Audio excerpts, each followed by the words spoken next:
This is the second interview with Lisa. This is Teresa Sievers' older sister. If you haven't heard the first interview, you can go to the Sievers playlist. I'll put a link in the video description. You should listen to that first because this interview occurs 15 days after that one.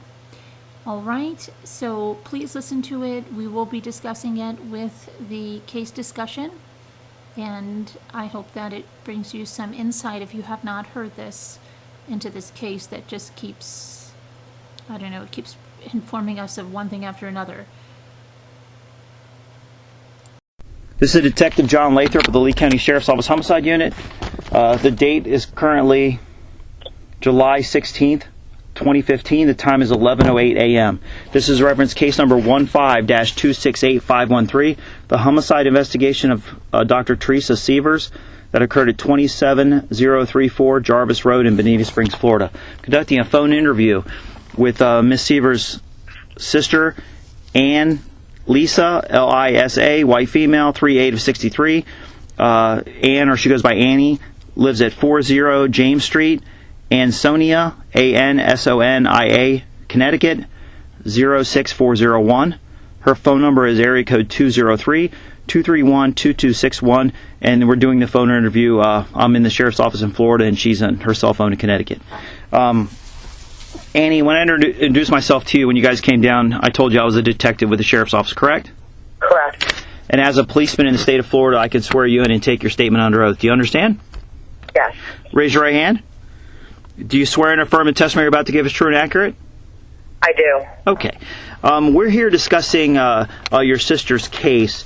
I conducted the original interview with you back on July 1st, and then I spoke to you on the phone a couple days ago, and you had some updated information, correct? Correct. Can we start from the beginning, some of the new information that you provided? And I took some notes so that it can help us along to refresh your memory if you need me to. Correct, yes. Okay. So I got a call. The first thing we talked about something that was said about Mark when he was up there with the girls, about visiting family that you thought was kind of unusual, a little strange. Yes. Can you tell me about that, please? Yes. Again, this was from Charlotte Tottenham. Mm-hmm. She is my stepmother, who was married to my father. Yes, ma'am. And she's been with the family for almost 30 years. And she is a woman who is not quick to judge and only sees the good in people. She came to my house on Saturday, I can't tell you the date. She came to the kitchen table, and the first thing she did was sit down with a very serious look and said this. Mark called me on the way home from the airport on Sunday, the day they dropped Teresa off. And he said, "Hi, I'd like to come by and visit with the girls." She said, "Oh, I'm so tired right now. I just can't. Let's make it another time." And he said he persisted. Her words were he was persistent about seeing her that night. Meanwhile, we had discussed as a family on Sunday, I believe it was Sunday or Saturday night when we were in New York, we should all have lunch, we called her Oma, with Oma. And maybe my brother Pat would go with his kids. Mm-hmm. We had already kind of set that up that would happen maybe on Monday, maybe on Tuesday. Okay. She was surprised that Mark would want to go directly from the airport after the girls had been in the car all day. She once again said, "Mark, I'm really tired, to be honest with you. I'm emotionally exhausted. I just cleaned out my dead son's apartment. I'll do lunch. I'll have you guys over for lunch tomorrow. Can we do that?" And he said, "Make it as soon as possible." Okay, and was that, in your opinion, is that a little unusual for Mark's behavior? Mark's unusual, so I couldn't swear that that was unusual. And what time of night, do you know about what time of night they dropped Teresa off? I could look at my phone and give you the exact time that Teresa called me from the airport to say, "I'm here and I've got nothing to do for a few hours." I can tell you in approximation it was probably between 4:30 and 5:30 I would say closer to 4:30, but I can give you the exact time I talked to Teresa. It's on my phone. Okay, but your stepmom thought it was a little unusual, being that something's already been set up, this plan's already been made. Why try to push the issue to come over right this second? She didn't know that we had said we would set something up. Okay. She thought it was unusual, and she thought it was strange. It struck her that he was so persistent about seeing her on Sunday when he hadn't even, arrived to my mother's to unpack the girls and settle them in there for the next 3 days. And she thought it was unusual and strange. It struck her when she said, I'll do lunch tomorrow, that he said, make it as soon as possible, when he knew he wasn't leaving until Wednesday. Yeah, because lunch tomorrow seems pretty soon. What else would be sooner? That's kind of weird. That's what she was saying. How much sooner do you want me to make it? I just told you I'm in bed. Yeah. And then we also talked about a conversation that you had with your mother and Teresa's mom about when Mark found out that Teresa hadn't showed up at work? Correct. My mother and I talked on the plane last Thursday when we were flying home, and I didn't want to talk to my mother about any of the light bulb ideas that were going off in my head that only happened the day before. Sure. And because my mother was so demanding about my time and couldn't understand why I couldn't talk to her on the phone, because I was having private conversations, siblings trying to make sense of what I was thinking, I felt like I needed to let her in. But the beauty of it is I didn't realize that my mother would say things without even realizing, that they were actually making more light bulb moments go off. Sure, I understand. So my mother was trying to defend my suspicions, of which I gave her really very little information. But she was very adamant when she said, nobody can pretend that they're crying and be hysterical. And I said, yes, they can. I said, I've seen it happen all the time, and I did it myself yesterday because I was not sure about Mark, and I acted. Mm-hmm. She said, but Anne-Marie, she said, before Mark even knew she was dead, after he got the call that she hadn't shown up, he was absolutely hysterical crying. I was with him on the front lawn. Mm-hmm. Which, to me, it seems a little odd because I know my family and wife, it's common sometimes your phone doesn't get charged, you didn't set the alarm, you didn't take it off silent, maybe she went and talked to patients early that morning, didn't have time, or she went somewhere else. It's not a big deal that you're running a little bit late. Why are you so hysterical before you find out something horrible happened? Exactly, and having been in the same situation, I think we all have. I mean, you may even go as far to say, I've got a really bad feeling about this, because let's face it, your gut is your gut. You may go that far, but more likely you would say things like, well, maybe she got a call from a homeless shelter and she had to do an intake on a homeless person to get them housing. Mm-hmm. Teresa was involved in so many charitable things, and she was so saintly in her ability to just at the drop of a hat, even if she had to make patients wait, she would run. Now, would she have called the office to let them know? Of course she would have, but you never know. Sure, but you never know, like I said, you never know. Well, did she forget to charge her phone? Did the phone break? You never know what could happen. That could be lose her totally phone, innocent. Which happened all the time. Did the car not work and she didn't have her cell phone because she left it at the airport? A million things. Yeah, and and we did see on his phone records he did call her first before he called his friend to come get her. So you would think if he's calling her to check and see, man, well, let me call her phone and see myself. Why are you so hysterical? That doesn't make much sense. I mean, I don't want to put words in there, but yeah, it strikes me as odd. Another thing, did your, and then when you say your mom, you're not talking about your stepmom Charlotte, you're talking about your actual mom, correct? When I talk about Mark going hysterical, correct. And your mom's name? My mom's name is Mary Ann, 2 words, Mary and then Ann, capital A. Mm-hmm. But that's her first name, and her last name is Groves. George, Robert, Octopus, Victor, Edward, Sam. And you guys refer to her as Mimi, correct? Mimi, okay, yes. Okay. Another thing, did your mom say anything else unusual about Mark's behavior or the girls' behavior when she was up there? She noticed.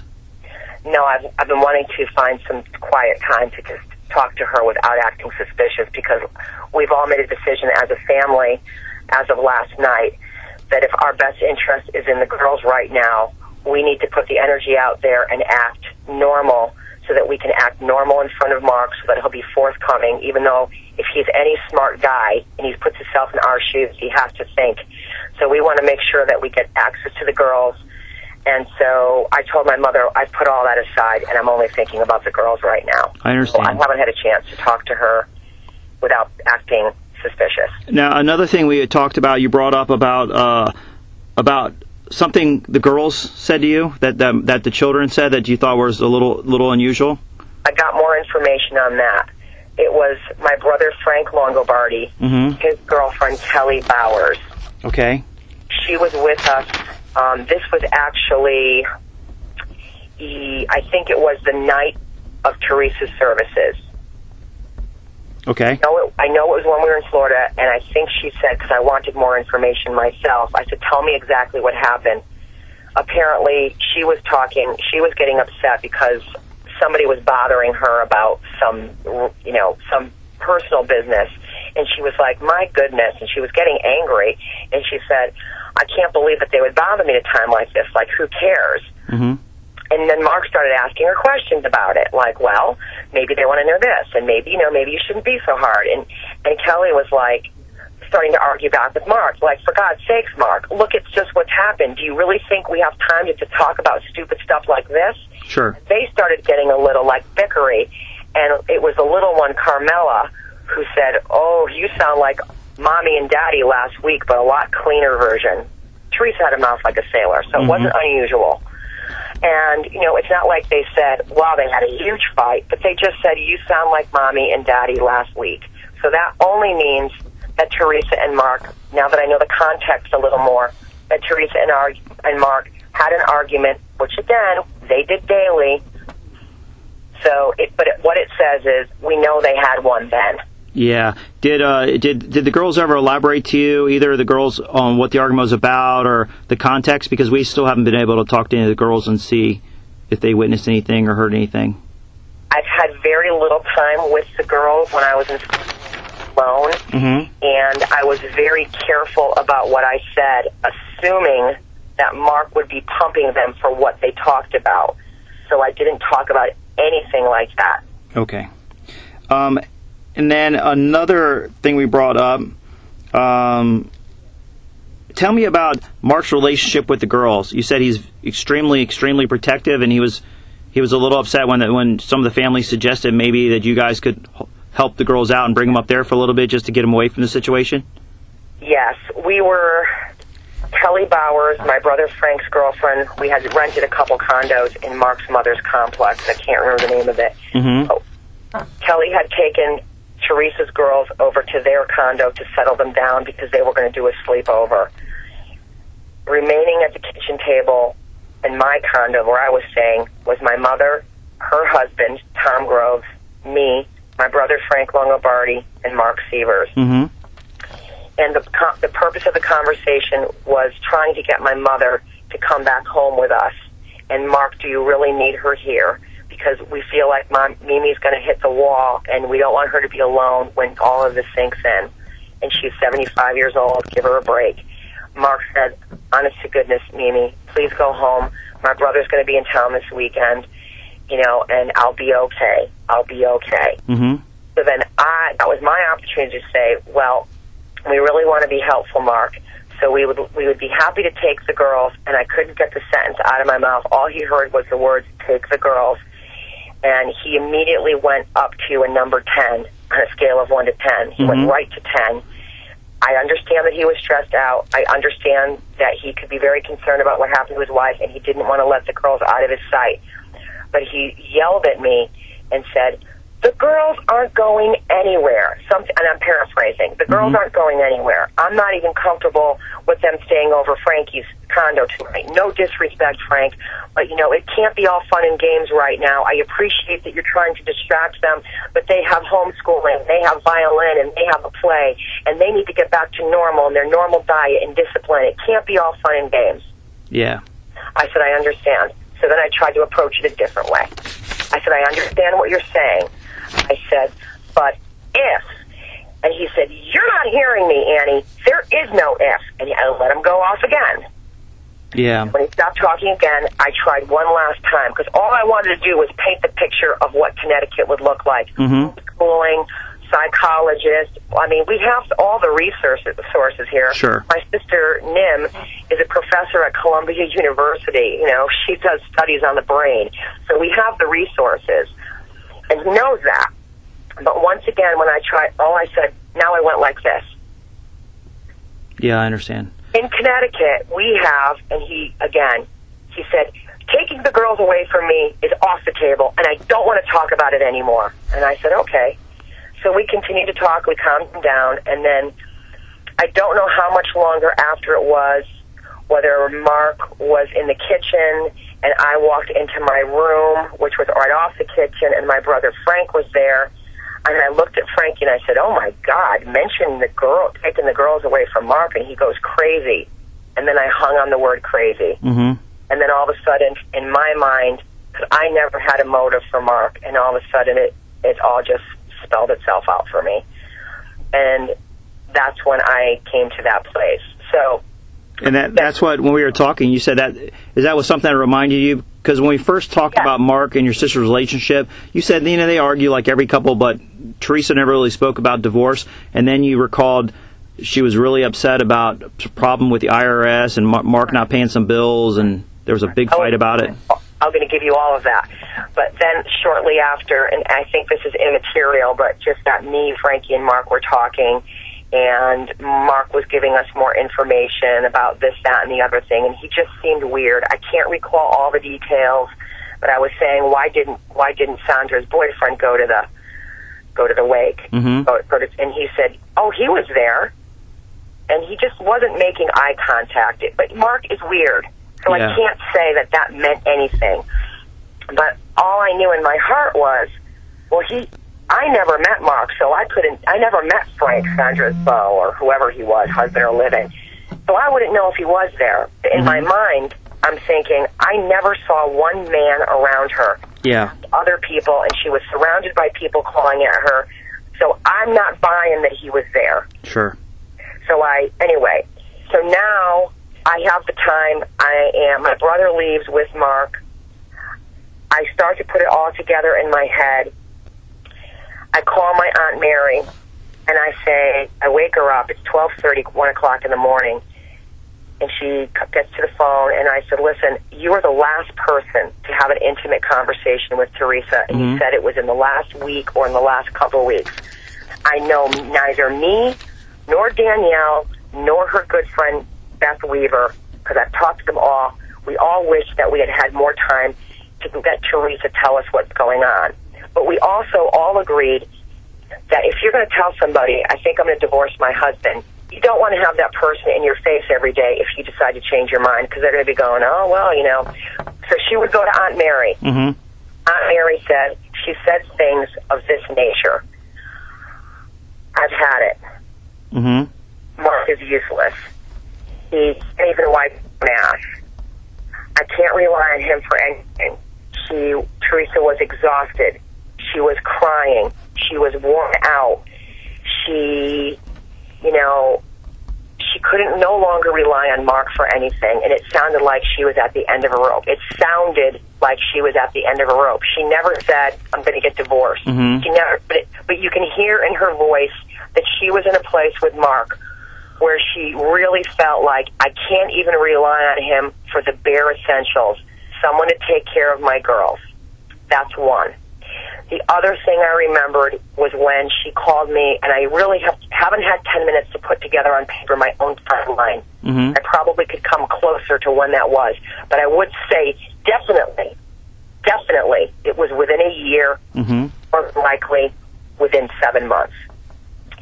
She called me up, hysterical, couldn't understand a word she was saying, was convinced something horrific happened, got her to calm down, but this is just to paint the picture of how she literally was so blown away by how this happened, what it meant in terms of her faith in Mark to be able to do the one and only thing she knew he was good at, the finances.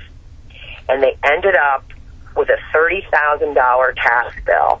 How could he be so fucking stupid? To this effect, these are not quotes, this is paraphrasing. You know, the one thing I rely on him for, so it sounds to me, if I remember correctly, you know, when you have a business like that, you need to file quarterly. And it sounds to me like he had completely dropped the ball on that. And as a result of his errors, they were facing a $30,000 tax bill. And Teresa, even though she was a doctor, she was in a lot of debt from school, and she didn't live the life of a doctor. You know what I mean? The only thing she did was she would try to travel when she could, and she insisted on nice hotels, and she liked to eat good food.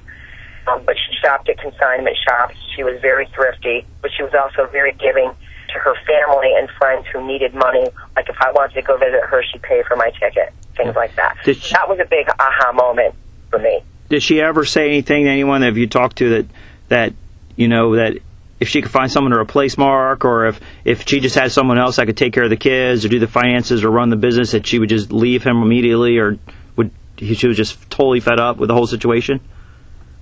No. I know that she was totally fed up with the whole situation, but I never heard her say that. I did hear her say that about Sandra, because the only reason why she didn't get rid of Sandra long ago was because it would be so difficult to find somebody to replace her. And train her and get car speed. She also said she really wished she didn't have to. She wished she understood the dynamics, that how bad it must be for Mark to be the man and to feel completely emasculated. Teresa was a very, very strong woman. We both are. Even my own husband says, you and your sister are so tough.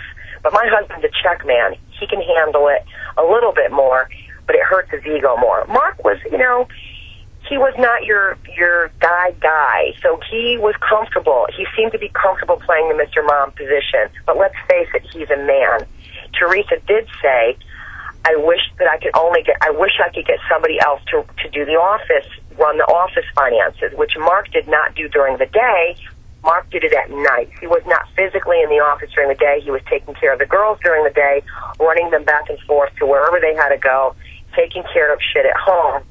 And at nighttime, he would go and he would take care of either work in his home office, which if you saw his home office, it looked like somebody took 15 garbage cans worth of paper and threw it everywhere. Teresa was disgusted. She had to keep his office door closed.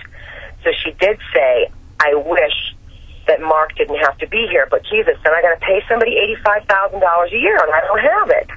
But I know she had she told me that she was going to sit down with Mark and was going to talk to him about, why don't you go to school? Why don't you do something for you? Let's figure out how we can transition you. That's one less thing we have to argue about, the business. But, I mean, she'll still have to argue about him, about all the stupid stuff he does at home that she tells him 100 times. You know, don't do this with the girls. Make sure you don't leave wet towels on the floor, again and again and again and again and again. But you've never seen anything like it in your life, about how someone could tell you to do something, and they deliberately or stupidly, because of his short-term memory, I told you Teresa had him tested for metals at one point. I'm sure you can get that data. I don't remember what the results were, but I think she felt like there was something going on with his brain, that he legitimately had a short-term memory loss. So, back to where we were. So that was another thing. I also know that while at one time, Teresa made it known to Mark that divorce would not be an option. But how the hell am I going to live with you? You're driving me crazy. I also know that she came to a place where she told me, and I believe she told Mark, I'm no longer afraid to get divorced. I have to do it. I have to do it. Now, facts. These are also, so those things are all facts that I told you about what Teresa. And that statement alone, coming from such a strong, independent woman, is pretty much saying, yeah, I don't really need you. If I can do it myself if I have to. It wasn't so much about, for Teresa not getting divorced was more about, I made a contract with God. And as liberal and progressive as my sister was, when it came to vows, she was adamant about it. She didn't judge anybody for it. She was adamant about, I'm going to keep my vows. No matter what, keeping my vows. But for her to make that leap, yes, to say I'm going to break my vow means I just can't do this. Yeah. Not possible. Now you add to the fact, on top of Teresa's already busy schedule with patients, with being on call for whoever needed her in the community, with she finally, resigned from our mother's home because that was taking her time. Now she's in a position where she really needs to transition her practice and become the first practice to openly embrace energetic healing. Mm-hmm. But she was taking a big step standing out because people could now look at her and say, yeah, okay, you're crazy. Because a lot of people don't get that stuff. Yeah. So I talked to her on a regular basis. I worked with her in January about trying to get her, to put together an editorial talent with eBella. Mm-hmm. Tried to talk to her about, going bigger. You need to get on social media. You need to get on blogs because I am a marketing person, and now I'm just a writer. I told her how she needed to position herself. I helped her construct her logos, all the things that she needed to do. But her big problem was, I need to, can you be my consultant? I said, I can't. I already have a full-time job. I can manage it from the top, but you need to get some young whippersnapper who can do social media. Yeah. She couldn't afford, marketing companies wanted $50,000 down, $25,000 down, and she couldn't do it. Yeah. Tried conferencing in a couple people. So all that's going on. I understand. I'm trying to set the stage of how Teresa's life became quantumly even more intense. Sure. She was doing e-commercials for a guy named Tamer El-Safi. Mm-hmm. Aware of him? No, ma'am. Okay.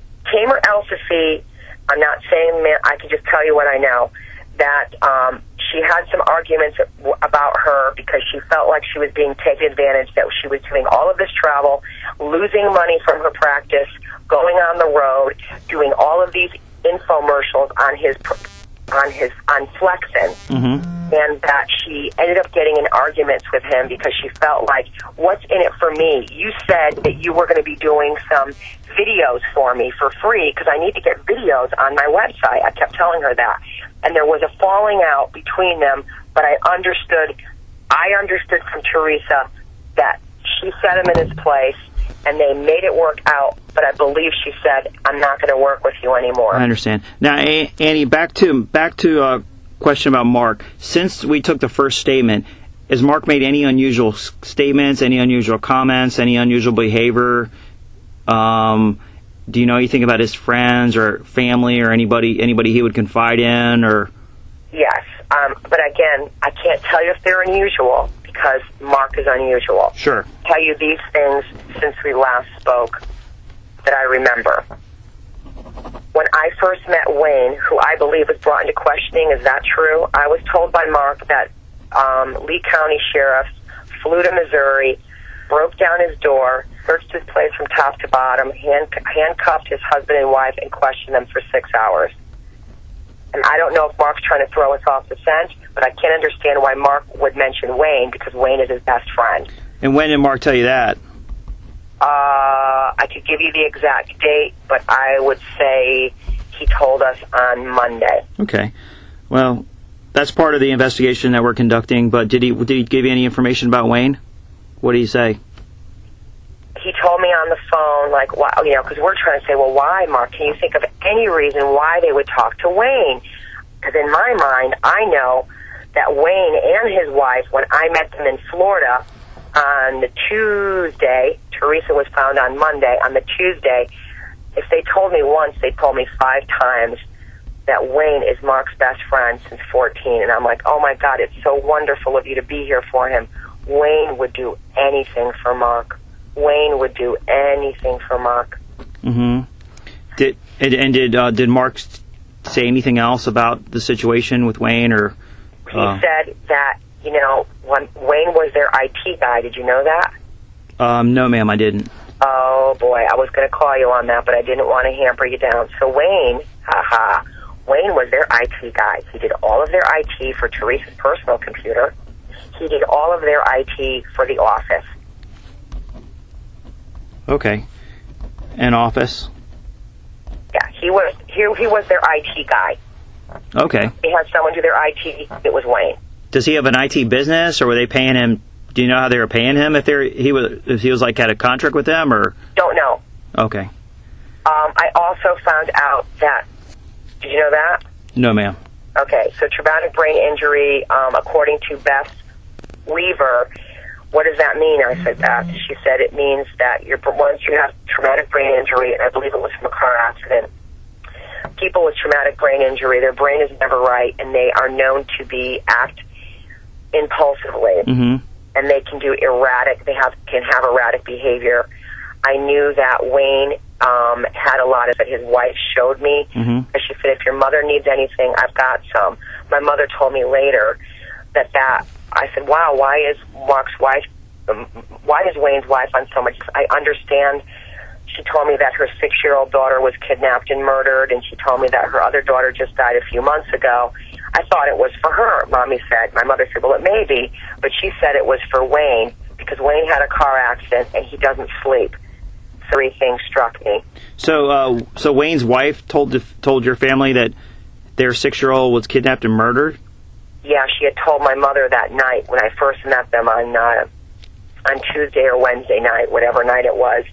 And I felt so bad that I went over and I was holding her in my arms, and she told me what happened. She told me, and I was horrified to hear. What did she tell you? She told me that her 6-year-old daughter was kidnapped and murdered. I believe it was 12 years ago. Did she give any details on what happened? No. Okay. And this man here, Wayne, they just got married within the last 7 months. So I don't believe he's not the father. Okay. She just said things that she was in such a state that she didn't know what she'd do without her family. She didn't know what she'd do without her family. And then she said that her other daughter just died.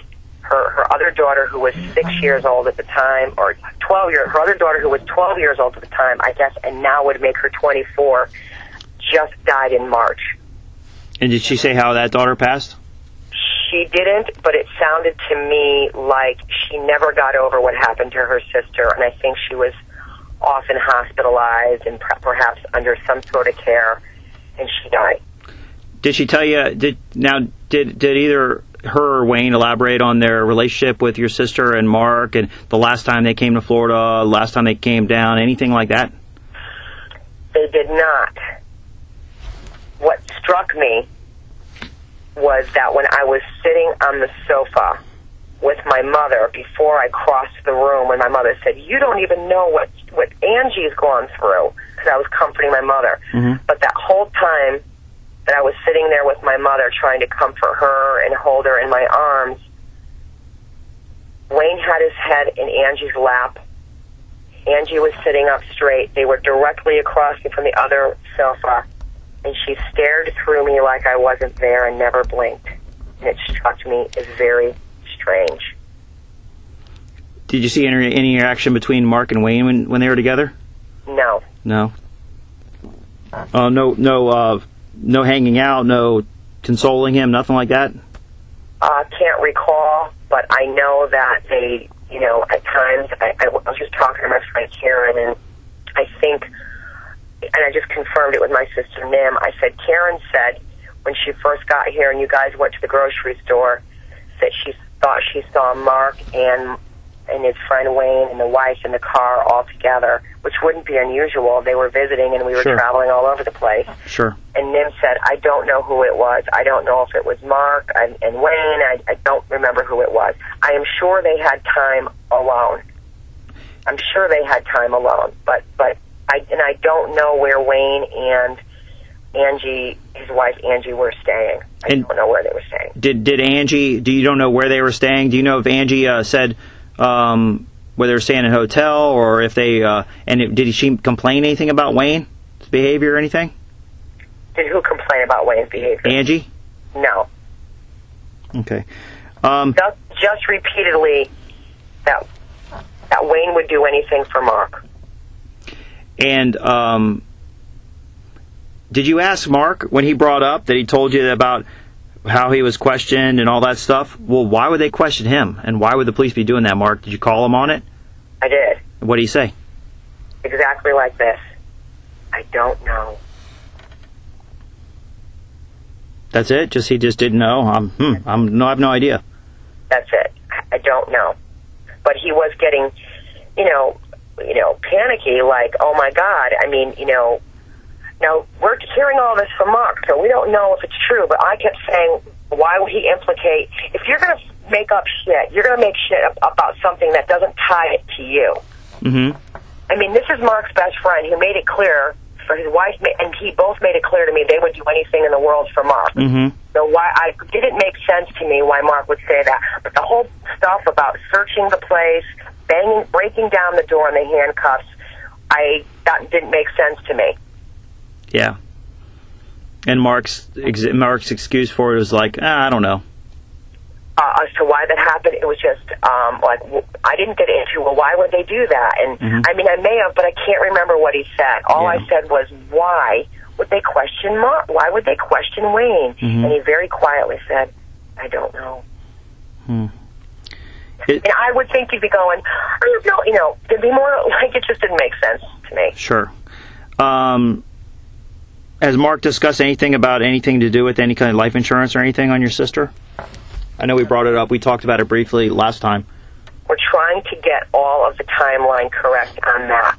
So this is not 100% accurate, but this is, I know for a fact, you would get more information from Danielle Baradelli, mm-hmm. and probably from my brother Frankie.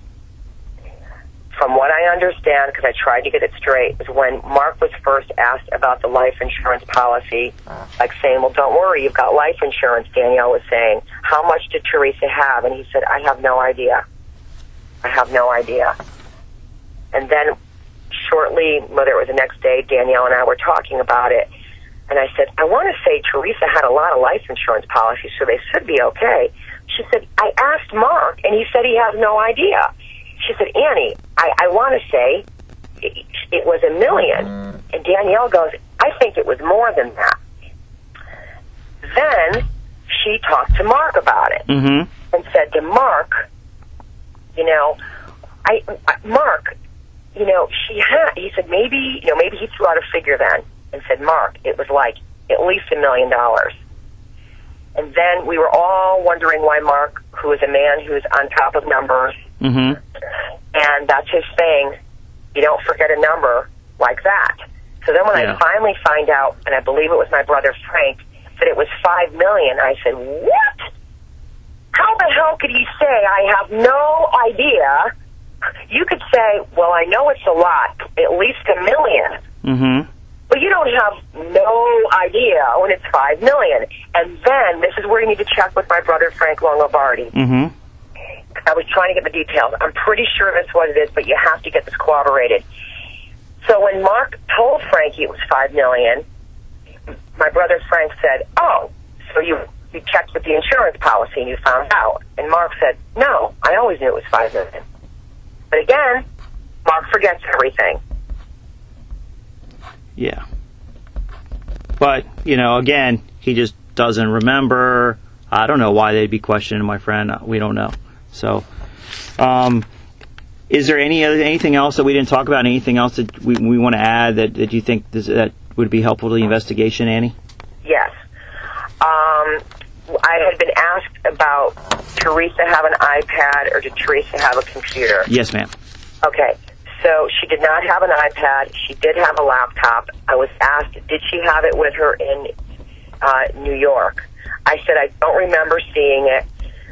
She could have had it. I don't know. I never saw it. Mm-hmm. But what I did realize later was she always did travel with it. I've seen her with it every other time because if a patient called in and needed a prescription or something happened, Teresa needed to be able to look at their records. Mm-hmm.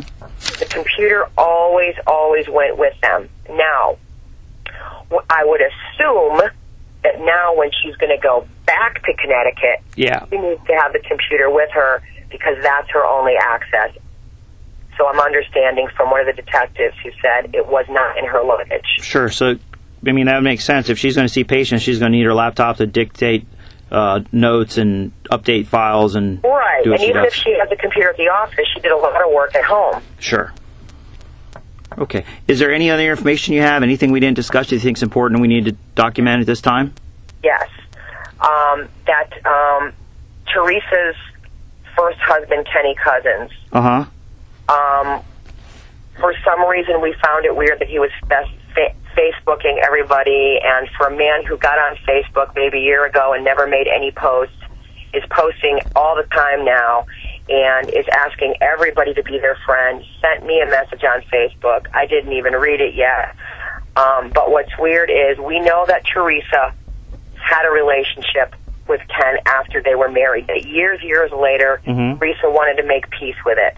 According to Beth Weaver, who I spoke to on Tuesday, Teresa had called Mark once and said, look, Kenny's in the area. I want to make peace with this. I don't want any ill feelings. I need to know that we're in a good place. Is it okay if he comes over the house? Mark said, I said yes, and then he said the best. But of course, I drove home as quickly as I could because I don't want my wife with another man. And apparently the girls knew who he was because they only introduced him as Teresa's friend. Sure. Now, according to Mark, and this I was going to call you with, but I don't want to bother you with stupid stuff. I won't know because you have Teresa's phone. According to Mark, he told Beth or Danielle that Benny and Teresa had been playing phone tag for the last 3 weeks.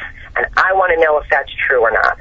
Okay, I'll look into that and I can get back to you on that. Because it would just maybe mean that he's throwing anything, somebody off, trying to throw. What I don't understand, and Danielle said, is, Mark, have you ever stopped to think, I mean, my God, you're the number one suspect as the husband, it's 98%. Why haven't you sat down with a piece of paper and tried to come up with anybody that the police could be looking at? Like, what the hell's wrong with you? Yeah. I can't think of anything else, and I would think, and I know you can't say this, but what we're trying to do as a family, like I said, is lay low, not give Mark any reason to have suspicion, and then I'll just tell you what our big fear is. Sure. Let me, if there's not anything else to go actually officially on record, let me end the tape. Thank you. Okay, raise your right hand. Do you swear and affirm the testimony you gave is true and accurate? Yes, I do. This concludes the taped interview. I do. This concludes the taped interview. I do. This concludes the taped interview. I do. This concludes the taped interview. I do. This concludes the taped interview.